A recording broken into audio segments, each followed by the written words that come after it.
I think, and I think I mentioned this before, out of all the Christian denominations, I believe the LDS might be the easiest to convince that, hey, God's actually a space alien. Oh, never mind. Perhaps I was wrong.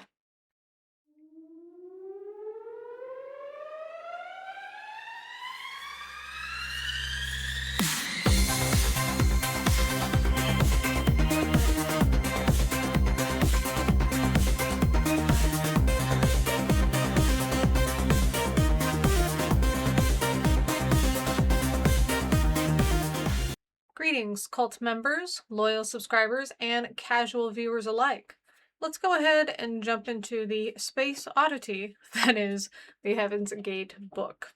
Now, we last left off, told you that there was a poster that was used for the public meetings. So we have UFOs, why they are here, who they have come for, when they will leave. These are all bullet points, and despite the fact that they are questions, they all have periods after them.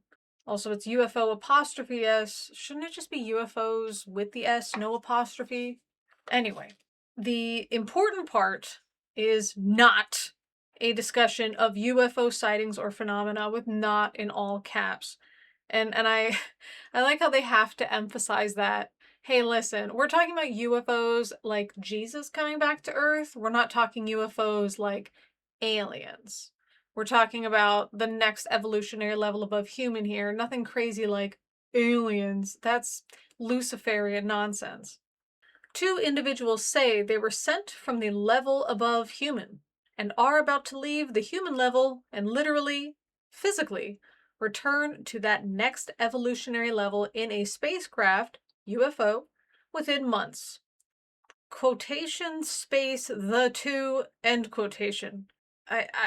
I mean, again, we're picking on the wrong stuff here, I think, but uh, if if I'm going to show people that I am on top of things and there's no reason to doubt anything I'm about to say, I might want to demonstrate a slightly stronger command of just English.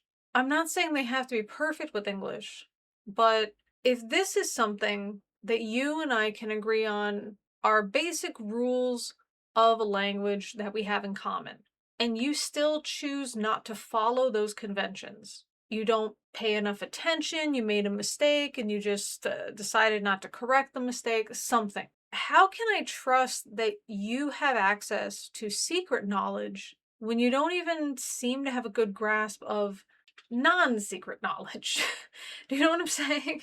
This this is where I do have issue with, not to be the grammar police, right? But when somebody claims to have secret knowledge, that they have knowledge of what God wants for our lives, for example, and their writing is full of just all kinds of grammatical errors, they don't use common idioms correctly, they don't spell things correctly, like they'll write supposedly instead of supposedly, things like that.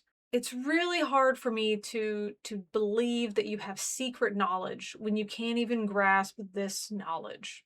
Anyway, the two will discuss how the transition from the human level to the next level is accomplished and when this may be done.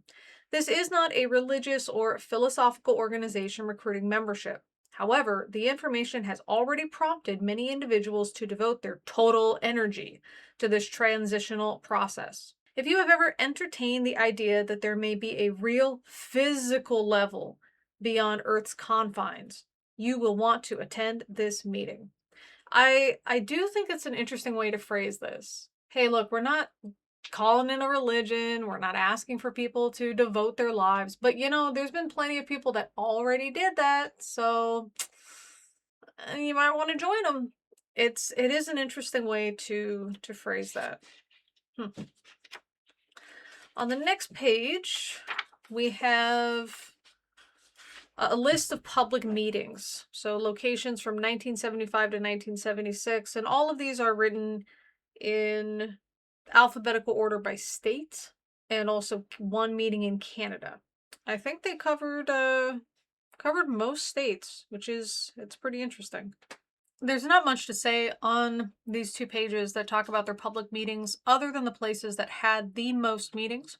California by far, but they never met in Los Angeles, which I thought is a little bit interesting. Next, we have Florida and Illinois and Michigan. These places had about the same amount of meetings, or at least cities that had the public meetings, all the way from Ann Arbor to Detroit. Quite a mix of people that you'd meet. I wonder how this was perceived in those places. Ohio, we got Bowling Green. TCAP fans will know about that. But yeah, kind of interesting. Some places they just went to one place, like Nevada, they only went to Las Vegas. New Hampshire, they only went to Durham. West Virginia, they only went to Morgantown. Roanoke, Virginia, that's about it. Salt Lake City, Utah. I wonder how that went. I think, and I think I mentioned this before, out of all the Christian denominations, I believe the LDS might be the easiest to convince that, hey, God's actually a space alien. Oh, never mind. Perhaps I was wrong. Next, we have a list of behavioral guidelines given in the early classroom. I know. Got this big floofy cattail for all to see. What did you pick up? So as long as I keep all attention on Krampus, he won't move. So let's try this out. Let's do it. Okay. Don't get in the way of the reading, Krampus, and we'll be good. When you rub your head on the book, that makes it very hard for me to see the book because your head is covering the book. Do you see how this is an issue? These are behavioral guidelines given in the early days of the classroom. We have them broken down into 3 sections. One is the 17 steps, one is major offenses, and one is lesser offenses. 17 steps, let us begin. Number 1, can you follow instructions without adding your own interpretation? That's interesting. I think that's more, yes, that's part of how a person may think, but the other part of it is up to the person asking the question or giving those instructions. For example, I gave a geography exam. It was a final exam, last exam of the whole year, and I just gave the students just a real easy extra credit. And I asked them, where was your favorite place to study in the class and why? And most of the students understood what I meant. They would answer different regions that they studied in the class, and they were interested in it because they didn't know about those places before, they wanted to move to those places, or something along those lines. But 2 students wrote, next to the wall so I can sleep. And I realized I did not specify what I actually meant. I wanted to know which region, which country, which continent was the most interesting to study in the geography course, and why they thought it was interesting to study that. But instead, I just phrased it, where did you like to study in class and why? And they interpreted it as the classroom and they gave a reason. So I had to give them the extra credit.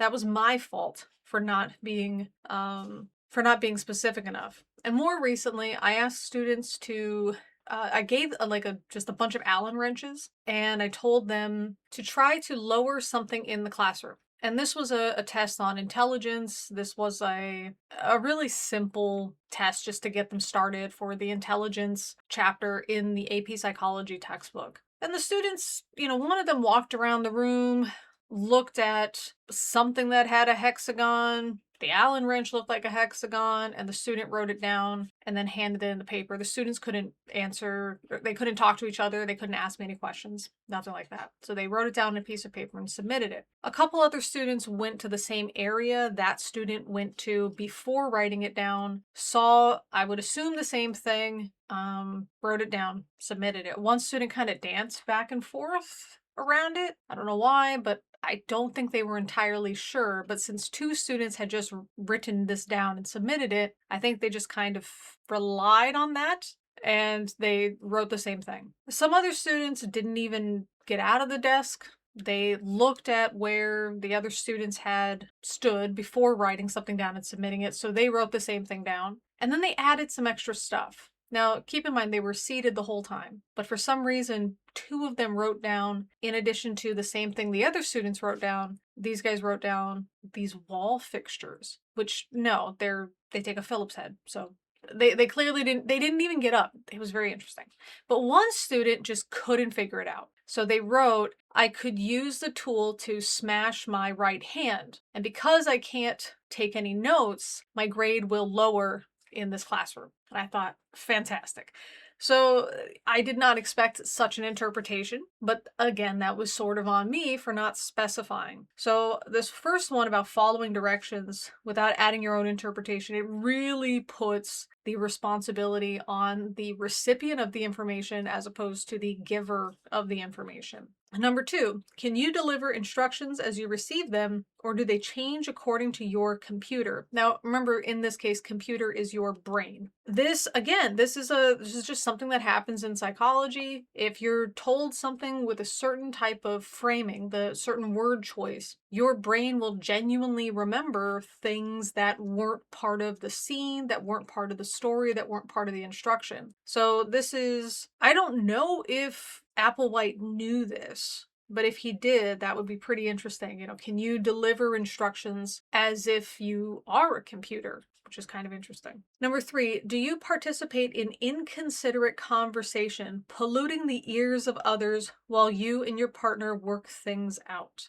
What is okay, these are 17 steps, not 17 requirements, they're 17 steps. So what is step 3? It's a question. Maybe the 17 questions would have been a better way to phrase this. What is inconsiderate conversation? Is it loud conversation? Is it rude conversation? Is it conversation that's gossip? I mean, what do we consider inconsiderate? Step 4, are you physically clumsy, breaking things because you handle them too harshly or carelessly? That's an interesting one. I wonder why that's even in there. What would that mean? That your computer doesn't have a good hold on the vehicle? Or are they suggesting that the reason people are clumsy is because they're purposely handling them too harshly?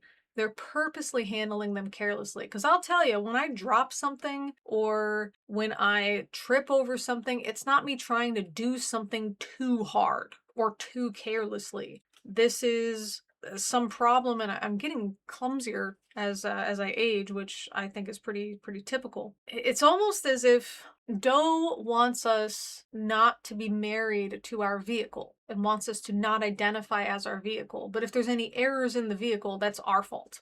Kind of interesting. Step 5, do you halfway complete a task because of your poor standard of what is thorough? I have come to find, interacting with many people, that they have different standards of what is thorough. I'm trying to think of a time that I would consider poor standard. And that might be in the Marines when we had to clean everything and we had to get inspected once a week. We had to do this thing called field day, and we just got inspected on our barracks room once a week. It was always a Thursday. There is a standard. There are things we know that will be checked. I guess that's something about poor standard of what is thorough, but the standard must exist first. This also almost makes it sound like it's a personal standard that is considered poor, as opposed to you are not meeting the standard of what counts as thorough as I have outlined it. Step 6, do you put tasks off? Procrastinate. Okay, that one's pretty self-explanatory. Step 7, are your patterns of cleanliness, sensitivity, gentleness, etc. consistent, or are they only good when spotlighted? Again, I would say that's a pretty easy to understand.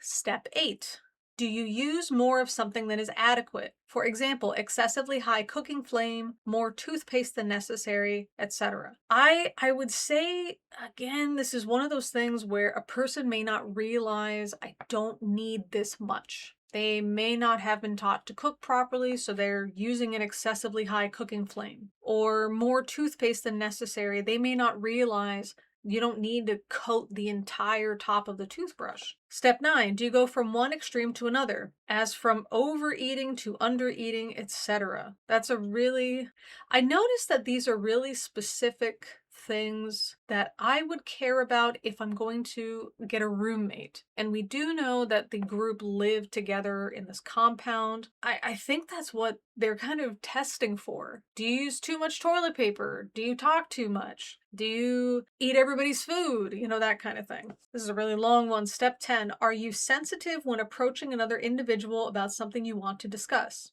Do you permit that individual the choice to continue what he is doing, or do you force him to drop it in order to give attention to you? Do you stop and check, or do you assume what is in your mind is more important than what is on theirs? Know the difference between your relationship with your teachers and your fellow classmates in this regard. I think that last part is pretty telling. As in, if your teacher approaches you and tells you to drop everything and focus on this thing I want to talk about, you need to drop everything and focus on that. But if you're going to talk to another classmate, are you aware that they might be busy and they don't have to drop everything to speak with you? Again, this seems like an advertisement for, hey, I'm looking for a roommate, but do you meet these standards? Step 11. Do you needlessly ask a question when the answer is obvious, or a moment of silent observation will quickly reveal the answer?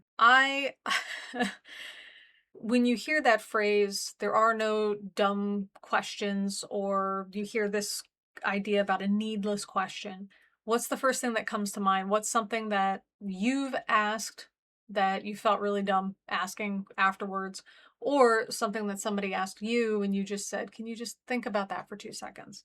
The Korea one comes to mind, and then this other one comes to mind where it was during a parent-teacher conference, and I explained that their child had received an 8% on the exam. 8. And the parent asked, out of how much?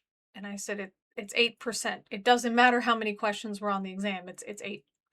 And they said, well, 8% out of how many? And I had to look at the counselor, and the counselor looked at me, and I said, it's a percent. So it doesn't actually matter how many questions are on there. You know, there could be one question, there could be 17 questions, there could be 100 questions. 8% is it's a proportion that they got correct. It doesn't have, like, there's how many questions are irrelevant, you know.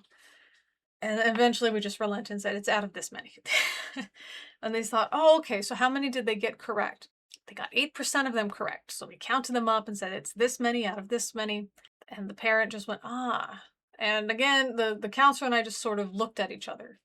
We don't know how it was better to find out how many questions that were on the exam, or a very specific number of questions that they got points for. They just really didn't know how percentages worked.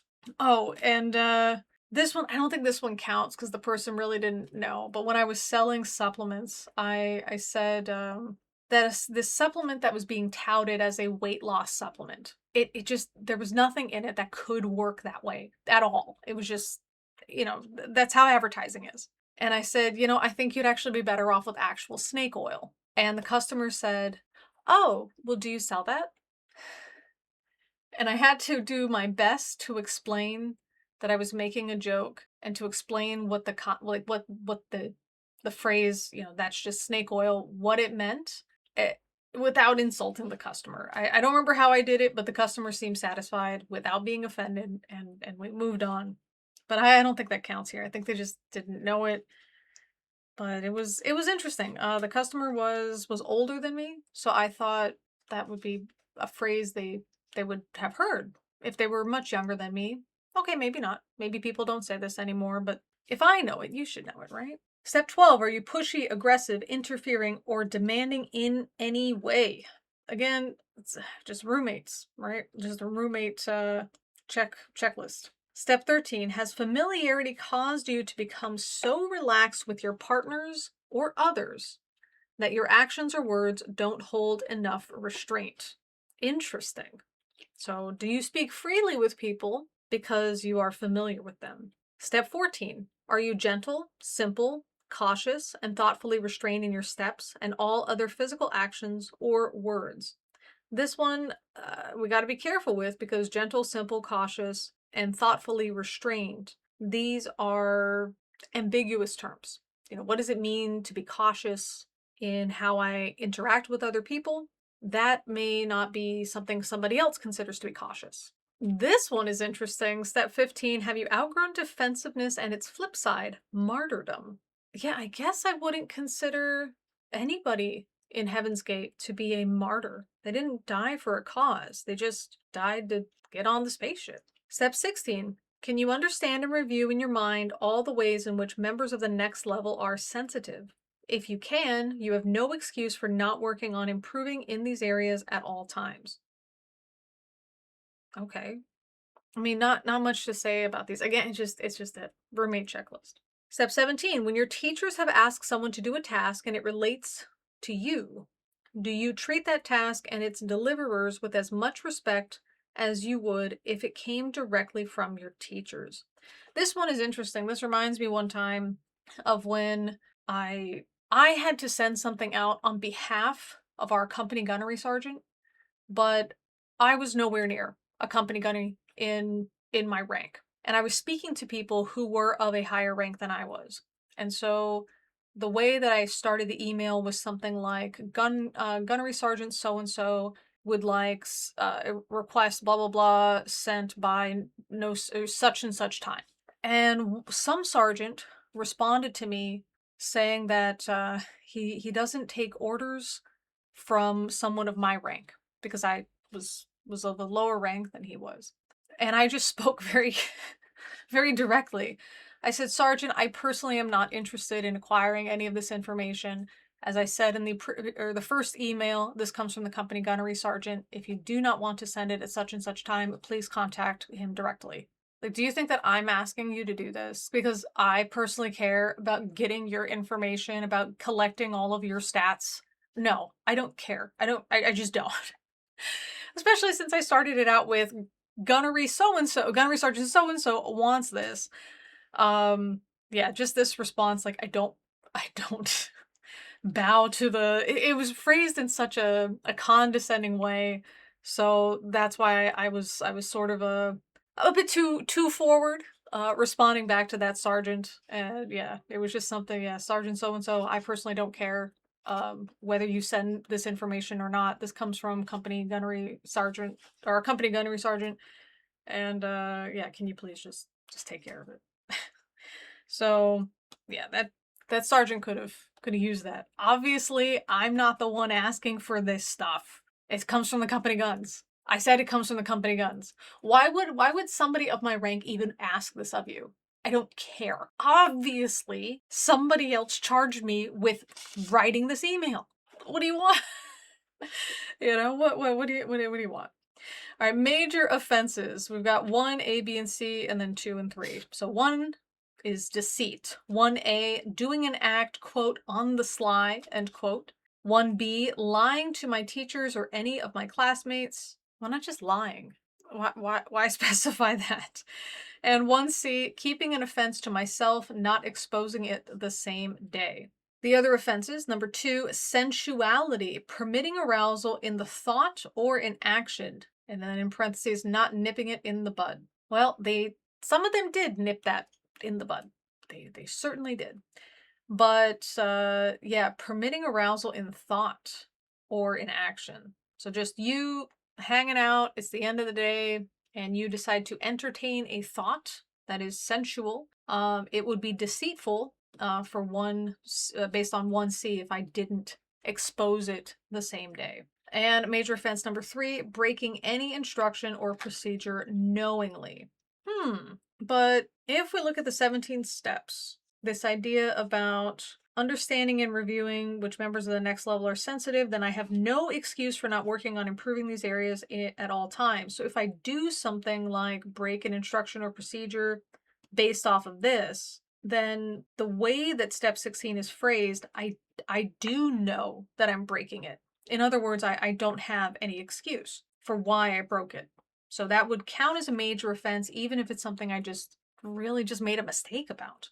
And then what about step 2, delivering instructions as I receive them, or do they change according to your computer, to your brain? So what if I receive information from a fellow student, according to step 17? So the teachers asked a classmate of mine to relay some information. That classmate, because of how their computer works, slightly changes the wording when they pass this information on to me. And because the wording was slightly changed, this gives a slightly different meaning. And so I go to do a task that I think I'm doing correctly, and I'm not doing it correctly. Does this count as breaking an instruction or procedure knowingly? Would the classmate who shared the information be punished? Would I be spared? And then what are the punishments, I wonder?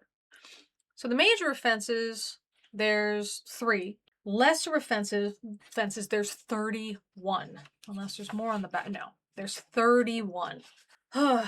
Number 1, taking any action without using my check partner. Sounds a lot like being a Mormon doing their mission service. Number 2, trusting my own judgment or using my own mind. So again, we don't want to filter any information, just want to accept it, pass it on. Number 3, twisting procedures for my own benefit. I wonder which procedure it could be. The only thing I might think is if somebody gets aroused by being restricted from being aroused, like some kind of masochism thing. What do you think? I mean, what would count as twisting procedures for my own benefit based off of what we know here? What do you think? Number 4, responding defensively to my classmates or teachers. Number 5, criticizing or finding fault with my classmates or teachers. What about pointing out if your classmate or teacher, well, I guess not your teacher, but your classmate did some deceitful act? Would that be criticizing? Is it up to that classmate to reveal their own deceit instead of me revealing it on their behalf? Allowing blatant or lingering negativity, accepting the position of I can't. That's number 6. I don't know. I like that one. Number 7, permitting physical or verbal abuse, outbursts, harsh words, sarcasm, swearing, anger, hurtful teasing, loss of temper towards classmates. I wonder if this counts as witnessing it and then not saying anything. But if I say something like, hey, that's something you shouldn't do, why are you doing that? Would that count as criticizing or finding fault with my classmates? What if my classmate is physically or verbally abusing a fellow classmate and I say that is something you're not supposed to do? Maybe I go tell the teachers, so and so Odie is doing, they're beating up another classmate. Am I criticizing them? Am I finding fault? So am I committing a lesser offense? I also think this is sort of interesting if we think about major offenses being the first few of the 10 commandments and the lesser offenses being the rest of the 10 commandments. One of the criticisms of the 10 commandments is that the first few are all about God. They're so God-serving. You can't have any other gods before me. Don't take my name in vain, etc., etc. And then the rest of them are like, be a good neighbor. Don't, kill anybody, whatever, right? So these major offenses are like, don't lie, no sexy thinking, and don't break an instruction or procedure knowingly. So if you're told to do something by a teacher, you have to listen to that. Don't lie to my teachers or my classmates. Do not leave an offense unexposed. So you have to tell to your class, so your teachers, or at least one of your classmates. So all of this puts the teacher very, very high up. You're not allowed to lie to the teacher. And anytime a teacher tells you something, you must follow what they say. And then one of the lesser offenses is physical abuse. That's a lesser offense. Beating the hell out of my classmate is a lesser offense than lying to my teacher. That's something. Lesser offense number 8, allowing jealousy towards any classmates or comparing myself to others. Interesting. I don't hate this one. I almost want to put this in my classroom rules, like to focus on my personal improvement, not to compare myself to other people in the class. I like that one. Lesser offense 9, staying in my own head, having private thoughts, not staying open with my partner, separateness. Again, this sounds a lot like one of those Mormon mission trips, doesn't it? Number 10, putting myself first, wanting my own way, rebelliousness, selfishness. This seems like another one of the major offenses. Just, doing something that's of my own accord and not what my teachers want. Entertaining inappropriate fears and worries, such as, am I going to be asked to leave the class? Will our rest or consuming be adequate for my needs? Inappropriate fears or worries. So if I feel like I need more sleep, or if I feel like I need more or fewer calories, and I'm concerned about this, that is an offense. What does it mean to entertain them, though? Am I overly focused on them? Then that would count as staying in my own head, having private thoughts, and not staying open with my partner. What would entertaining it be? Letting it out of my head? Because now I'm openly questioning the teachers. And would that count as breaking an instruction or procedure knowingly? I wonder. Because number 11 of the lesser offenses does kind of fold into number 3 of the major offenses. Number 12, inappropriately offering suggestions, second guessing, or jumping ahead of my teachers. There's another one about, the teachers first. Number 13, exaggerating vehicular symptoms. Again, what counts as exaggerating? So if you are feeling sick and you believe that you need to go to the doctor, if the teachers disagree with you, are you now exaggerating vehicular symptoms? And if you are very concerned that you might get very sick and possibly pass away, so you decide to go see a doctor, you're now breaking any instruction or procedure knowingly, which is a major offense. 14, allowing anxiety, stress, tension, hyperness to affect my performance. So falls under, just keeping yourself kind of calm, metered, thoughtful in your tasks. Picking or choosing certain tasks. That's number 15 of a lesser offense. Number 16, having likes or dislikes. That is interesting. This sounds very right mindfulness, I think it's called. Permitting laziness or slothfulness. Always got to be working. Procrastinating, having misplaced priorities, or poor timing. I guess poor timing would be anything other than what the teachers deem. So at this time, you are supposed to start this task, or this task needs to be completed in 5 minutes. And if you don't do that, you have poor timing. But wouldn't that also fall under breaking an instruction, under a major offense? Number 19, permitting lack of control over emotions to the point that it interferes with my work or rest, or is a distraction to others. So again, just keep yourself in check. And number 20, participating in extremes in sensitivity, either blatantly insensitive or overly sensitive to the point of hurt feelings, either hurting my feelings or the feelings of others. This is really interesting. We want to not hurt people, right? You don't want to engage in hurtful teasing. You don't want to criticize your classmates. You don't want to be defensive. You don't want to hurt anybody. But at the same time, you also can't be so controlled that you end up hurting people because you're not emotional enough. So you can't be so emotional that you are overrun with anger, but then you can't be so non-emotional that if somebody says something and they need your compassion, you don't give compassion. But why would they need your compassion? Isn't that just the vehicle? Isn't that just the computer? So it is interesting because for a lot of these, it sounds like they're looking for somebody to be very robotic in a lot of ways. But this one in particular says you're being insensitive. You're not being careful to cater to the feelings of the people around you, which means they're allowed to have feelings as long as the feelings are not too much. It's very interesting. Kind of like where are you actually supposed to aim for? How much is too much emotion? How much is too little emotion? Number 21, desiring attention or approval, wanting to be seen as good. So we don't want to be defensive, we don't want to criticize, and we don't want to receive attention. Number 22, using inadequate restraint, responding or acting too quickly, voice volume, noise level with feet, doors, or other objects. So if you vacuum too loudly, then that's wrong. Interesting. It's interesting too, when we think about inadequate restraint, we think about things like being angry and letting yourself just explode with that anger. And instead, it's more like, don't be so noisy. Don't laugh loudly. Make sure when you walk, step softly. Number 23, engaging in familiarity, casualness, gossip, or lack of restraint with others. Although I wonder, how long are you in that compound before you just stop having any gossip, casualness, or familiarity? Let's assume that we're in this compound and eventually we hit that exact target T and Doe were hoping for us to hit. What would there be to gossip about anyway? What is there to be casual about? We just exist here. We do our tasks. We eat our food. We get our rest. We're just existing.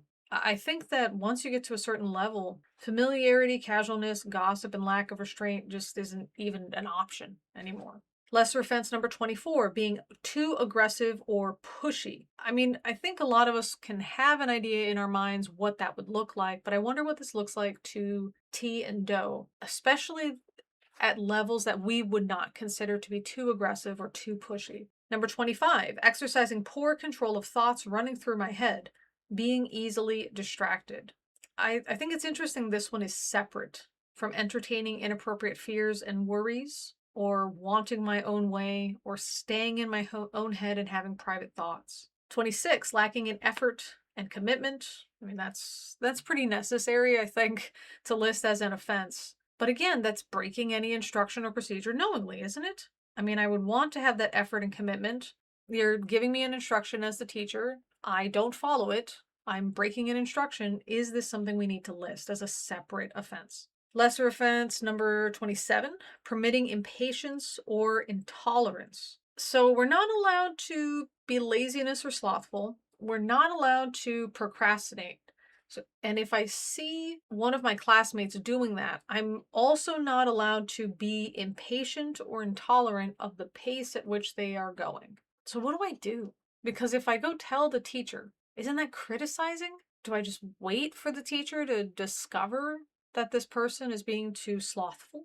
Lesser offense 28, being vain about my appearance, vibrating femininity or masculinity in any way. That one is interesting. But we did read from that, what was that, New York Times article in the last video, where somebody was allowed to keep his beard because he was not devoted to the beard. It was just some part of his vehicle. It wasn't a part of his identity. Is that how it was phrased? Wouldn't that count as being vain, though? Or at least exuding masculinity? I mean, not to say there aren't women that grow beards, but I think traditionally we would consider facial hair to be associated masculinity. Lesser offense 29, having inappropriate curiosity. What would that even be?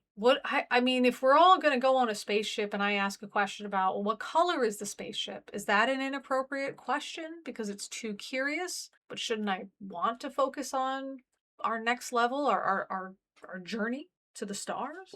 Number 30, identifying with influences using the I or me pronoun in application to an offense instead of recognizing that it was an influence using me. This one's interesting and it calls back to that satanic influence, this idea that these Luciferian counterparts to the beings that are in the next level above human. These are also next level beings. They just disagree with the way the kingdom of heaven should be run. So they're these powerful beings, these Luciferians that are influencing us to do things against what the kingdom of God wants us to do. So I think that's interesting that you can't say something like, I did this thing. You have to say, an influence persuaded me to do a thing, or I was influenced in such a way that this thing happened. But then wait a minute, what about all this lesser offensive stuff then?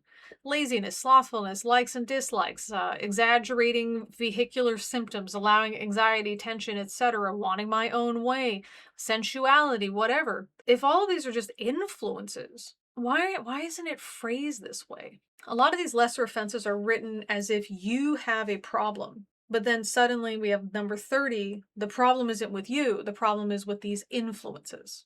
And number 31, over-examination, finding a negative where there isn't one.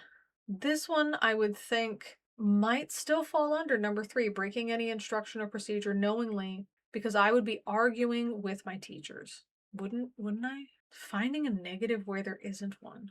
I guess if I were to summarize the lesser offenses, it would be anything that is off track with the 17 steps. If I'm doing something my own way, if I'm thinking about something in a positive or negative way, if I am having feelings that cause disharmony to the classmates, to the teachers, anything like that, I would say is summarized as one of the lesser offenses. What about you guys? How would you summarize these lesser offenses?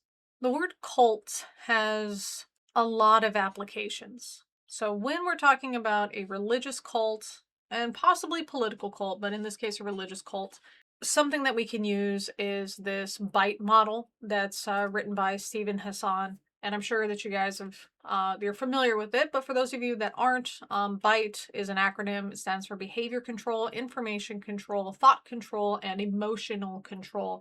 And I think in just these 2 pages, we really, really see a lot of hits on this model. So let's look at behavior control. Promote dependence and obedience. Obviously, you're not allowed to question.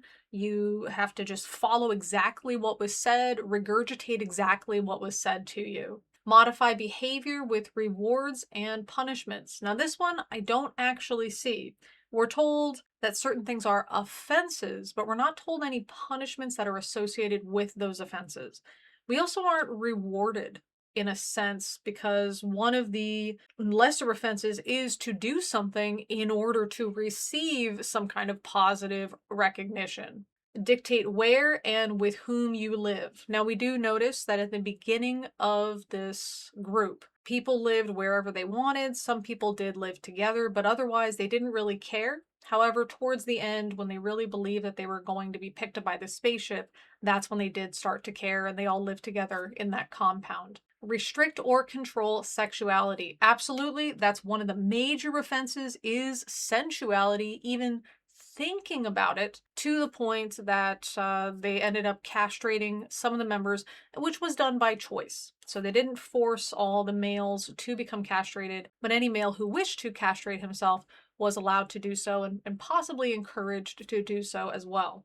Control clothing and hairstyle. We saw that you have to exhibit no vibrations of femininity or masculinity. Regulate what and how much you eat and drink. That's also mentioned in here. You're not even allowed to argue or entertain worries. That these are inappropriate worries. This is inappropriate anxiety about, am I consuming enough food? Deprive you of 7 to 9 hours of sleep? We don't know. That's not listed here. We know that the amount of rest is dictated, and we know that you're not allowed to question the amount of rest that you receive, but we don't know if it's limited to fewer than 7 hours of sleep. The reason that this one is important is because when you start to lose adequate sleep, you become a little bit easier to mess with. How do you guys function on a little bit of sleep, by the way? For me, I get kind of silly, I guess. Anything goes. I'm a bit wacky, whatever. I just get a little bit, I would say, loosey goosey, which is a weird way to talk. So as we're reading this stuff, we kind of have fun with it. But you have to remember, I am a teacher, and when I'm at work, there's a level of not just professionalism, right? But there is a level of I'm not even sure how to phrase this. The students these days, they refer to it as an aura. So I have an aura about me. This aura is that I am informative, I'm trustworthy, but I'm also intimidating. Even if I want to laugh about something, I tend to not do it, especially if it's something that is inappropriate. So if a student says something to another student that is a total zinger, hilarious burn, obviously you can't laugh at it because the student who's the recipient of this hilarious burn may not think it's hilarious and they may think it's bullying, and I have to treat it exactly like that it is bullying, and I have to warn the student or give them attention depending on the response of the other student. And if I know that they're friends, I do mention, hey, I understand that friends make fun of friends and that's fine, but you also have to remember that we are in the context of a school. Not everyone knows that you guys are friends, and something like this could land you in detention. So, you know, if you guys are going to make these kinds of jokes at each other, keep it to a volume where teachers can't hear you. Okay. The fact that I can hear you, too much. So I can't laugh at it, and I really want to. When I don't get enough sleep, I don't say that I would laugh at bullying, but I am a lot more easygoing at work. The aura of intimidating just doesn't exist anymore. The students, of course, still respect me They still behave, especially since they know typically behaving around Ms. Lemon in a certain way is inappropriate. Ms. Lemon is going to, you know, chew you out, give you detention, whatever, right? So they still don't do that, but they do notice that I'm a lot just more relaxed. What about for you guys? When you guys are sleep deprived, where do you go mentally? But when we're talking about chronically sleep deprived, you just do.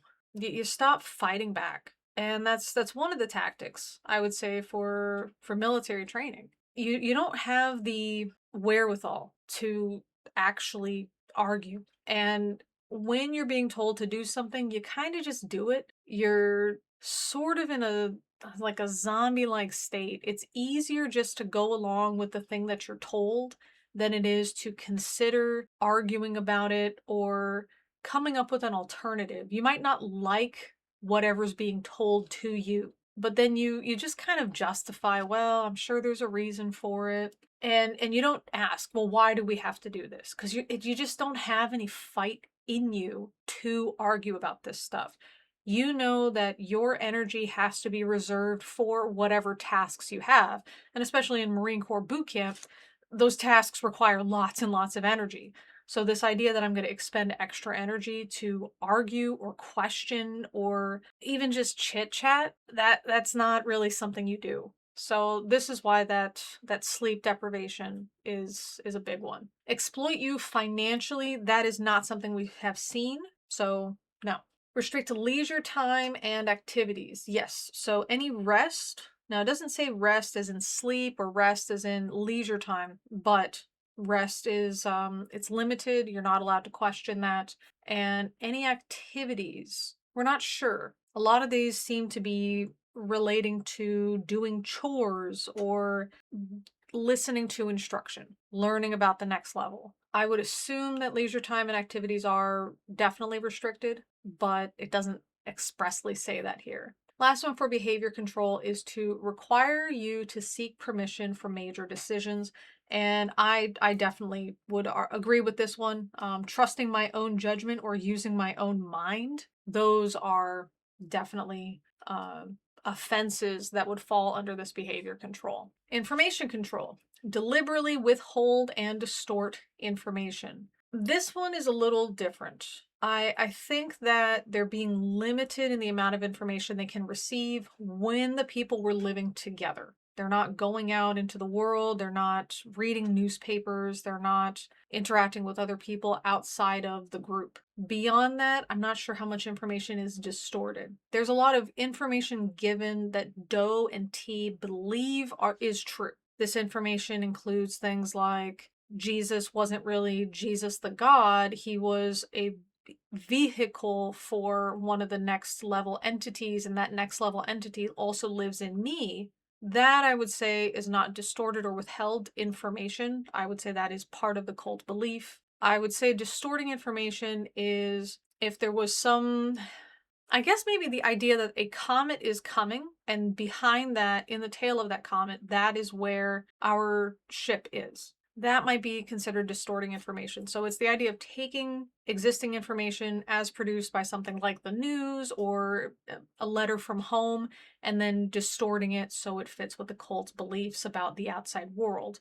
But having your own separate cult beliefs or religious beliefs, I don't think counts here. Forbid you from speaking with ex-members and critics. That's not listed here, and we do know that they allowed ex-members to return. Discourage access to non-cult sources of information, I think is hinted at in these offenses and steps. Your information should come from the teachers. That's it. Not even your own mind. So with that idea, I can't imagine that they would allow you to go and buy a bunch of books to learn more about the world or check the news.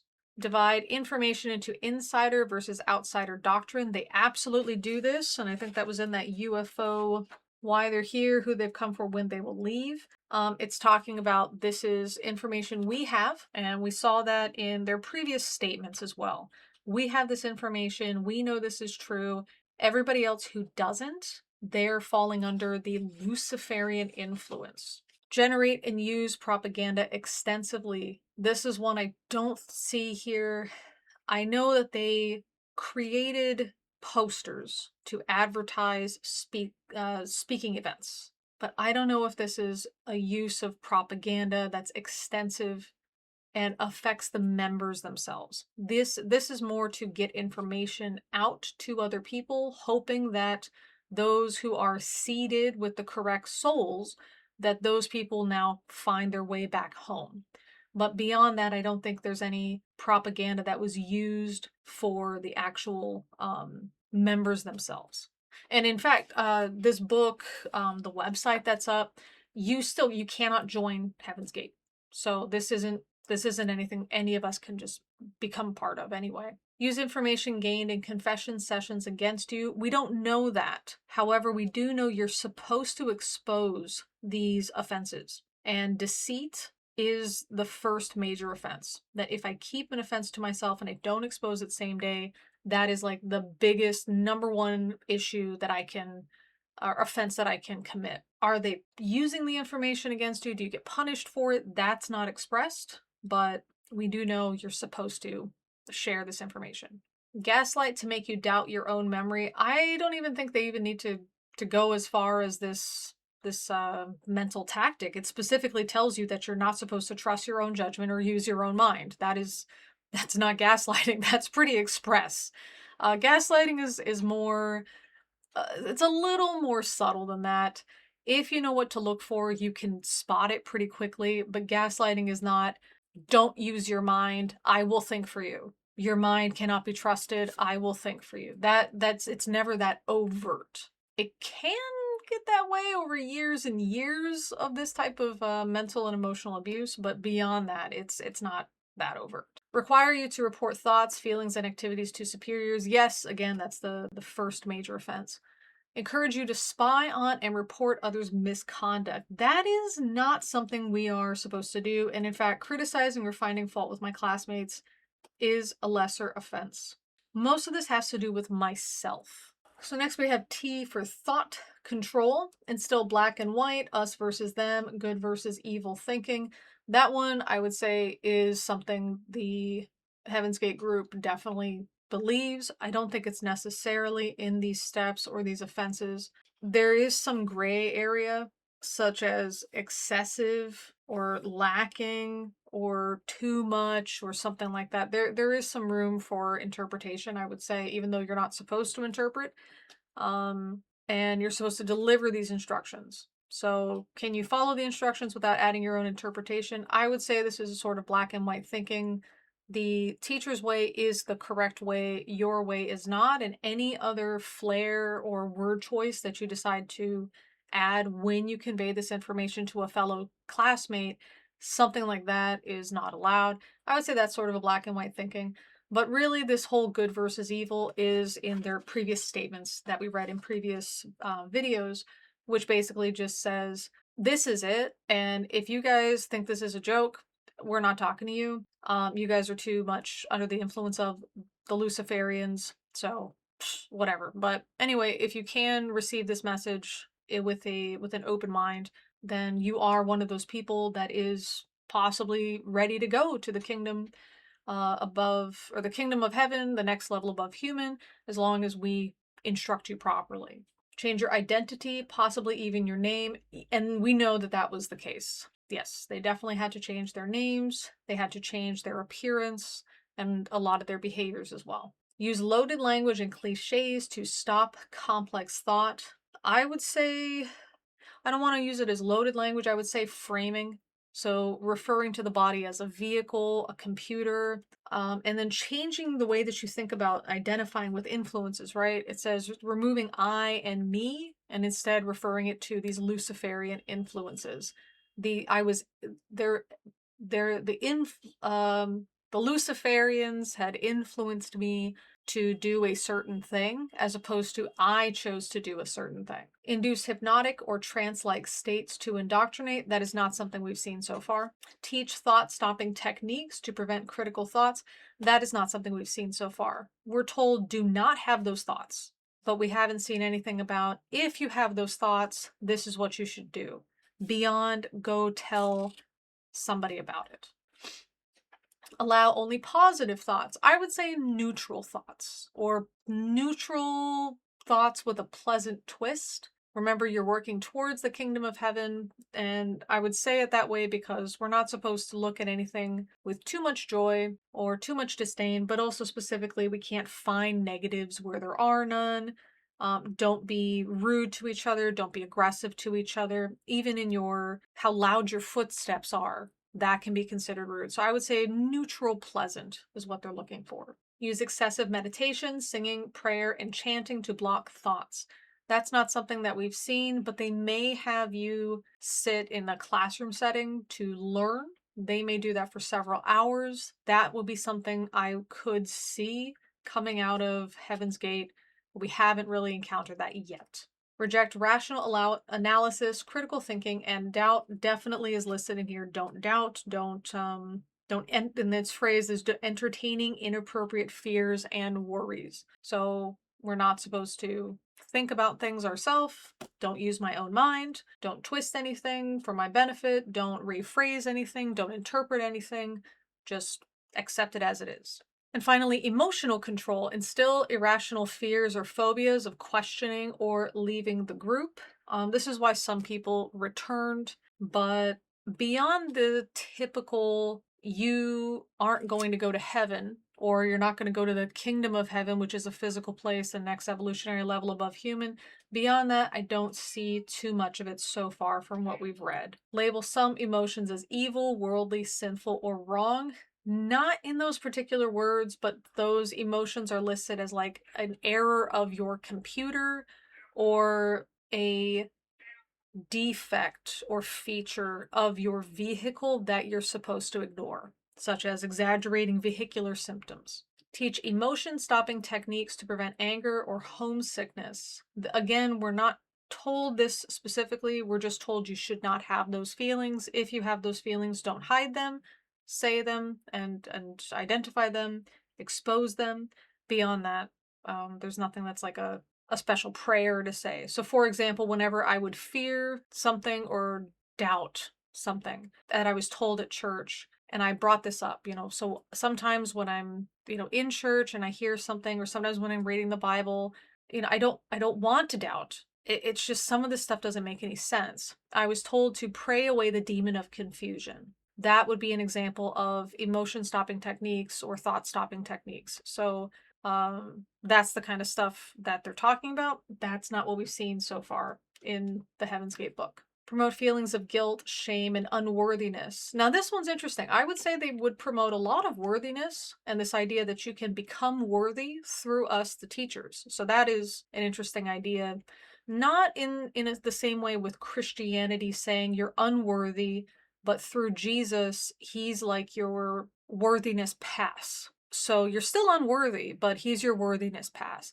In a different way, T and Do are basically saying you are worthy. We're just going to make sure that you're ready, and then you can enter the next level above human. But you are worthy to go there should you ready yourself in the ways that we're telling you. So I don't think they have a level of unworthiness, but ideas about guilt and shame, I think, are natural byproducts of something like having thoughts that I keep to myself and I'm not admitting them same day. So I would say promoting the feeling of guilt in that sense. That if I don't say something, this is an offense, major or minor. So I'm going to go ahead and say something. Shower you with praise and attention or love bombing. I would almost say the opposite. Like we see with the UFO poster. This is not a religious or philosophical organization recruiting membership. However, some people have decided to join. But yeah, that's not something they're actively seeking. Threaten your friends and family. We haven't seen any of that. Shun you if you disobey or believe. We also haven't seen any of that. Teach that there is no happiness or peace outside the group. Not exactly. They do teach that the end of the world or the recycling of Earth is happening very shortly. And if you leave the group, you are going to be recycled. That's it. So if you have any desire to move on to the next level, you can only do it through the group. So I wouldn't say that it's that about the happiness or peace. It's just, look, do you want to go to the kingdom of heaven or not? So if you want to go, stay here. If you don't, well, have a good one, but you'll be recycled, and that's it. I think in a sense, happiness or peace would be denied to you by being of this Luciferian influenced earth. I think it would be implied that, you're gonna be just recycled and deleted from existence. But beyond that, they're not really saying the group itself makes you happy. They're saying that the group will prepare you to go to a place that is better than Earth. But they do kind of prepare you, or at least warn you, that this is not going to be easy. This is going to be a classroom setting. This is going to be, you have to learn how to remove yourself from your human vehicle. That if your vehicle wants certain things, too bad. You have to do a lot of self-denial. And then after that, we'll go to the next level above human. But I don't think they're saying just being in the group in and of itself, that's where the happiness is. That's the path to happiness, but that's not the happiness and where the happiness lies. I'm glad this section got us the opportunity to go into the bite model and see just how many of these pieces of the checklist were ticked off. And yeah, it ticks off a lot of them. For me, I think it is interesting, having gone through the bite model, to realize how different of a cult this is. Yes, there's a lot of ways this is like other cults. There's a lot of removing yourself from the society. There's a lot of only getting your information from approved sources, and there's, messing with your sleep or changing how you think and that sort of thing. I would say that is definitely in line with a lot of these cults. But I think it also showed us that the cult itself was not saying we are your only place for happiness. They were saying this is the only method through which happiness can be achieved, because without us, you're not even going to have an afterlife. So I thought that was pretty interesting. In a way, I think that Heaven's Gate was a bit more of a sterile cult. With a lot of these other cults, you see things that have to limit your sexuality. For example, only being allowed to marry someone that the leaders have allowed you to marry, such as with the Moonies.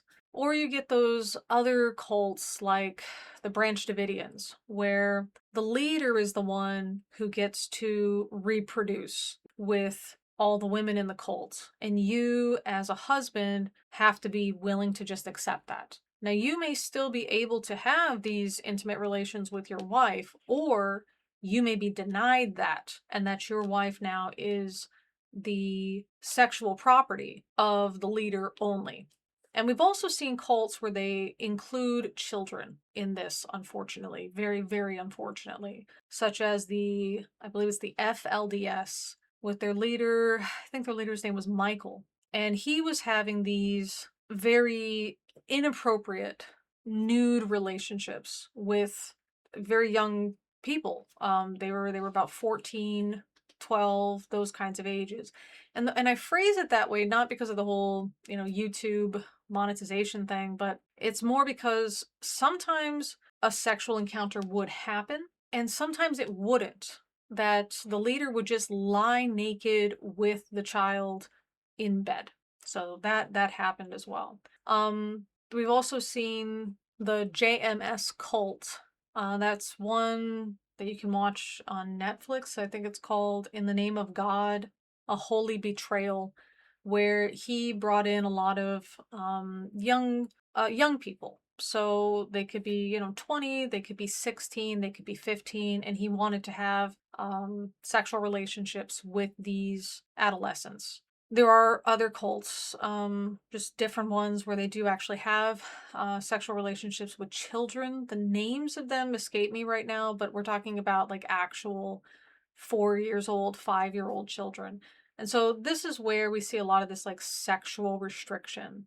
But we can see from the Heaven's Gate cult, they just weren't allowed any sexuality at all. And it wasn't like you saved yourself for the leader or the leaders when T was still alive. Nobody was having any kind of sexual relationship. And in fact, you were encouraged to castrate yourself if you were male. You were so divorced from the concept of sexuality that you were even divorced from the concept of gender identity. This concept of masculinity or femininity, you weren't even allowed to exhibit that. So I think that does really set apart the Heaven's Gate cult from a lot of the other cults out there. Yes, sexuality is restricted, but in what way? It's restricted completely. So that I think was a pretty interesting one. For you guys, what do you think is interesting about comparing the Heaven's Gate cult to other cults that you've learned about before? Especially when we did look through the bite model and we compared these steps and minor offenses and major offenses. With that being said, if you guys have made it this far, put some space related emoji for our space oddity theme today for the makeup. And of course, if you guys are interested, you can check out the cult membership. You can either become a member on YouTube or you can become a member on Patreon. And for as little as $1 a month, you get early access to videos, access to different updates or videos that are for cult members only. And we also have a monthly live stream at the last Sunday of every month. And love to see you guys there. But as always, thanks for listening.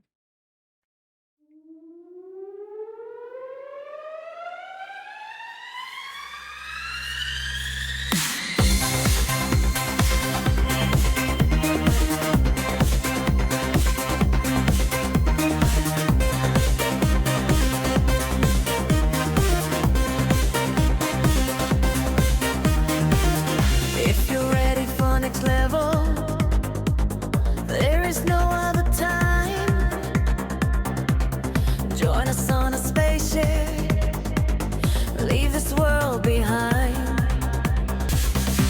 Make sure you are ready, make sure you say goodbye.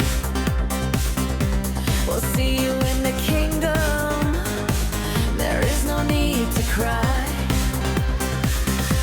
It's time for the countdown. 10, 9, 8, 7. It's time to take the drink. 6, 5, 3. Tie the bag over your head. 1, lift off after your barbiturates. It's time for the countdown. 10, 9, 8, 7. It's time to take the drink. 6, 5, 3. Tie the bag over your head. 1, lift off after your barbiturates. Let's go.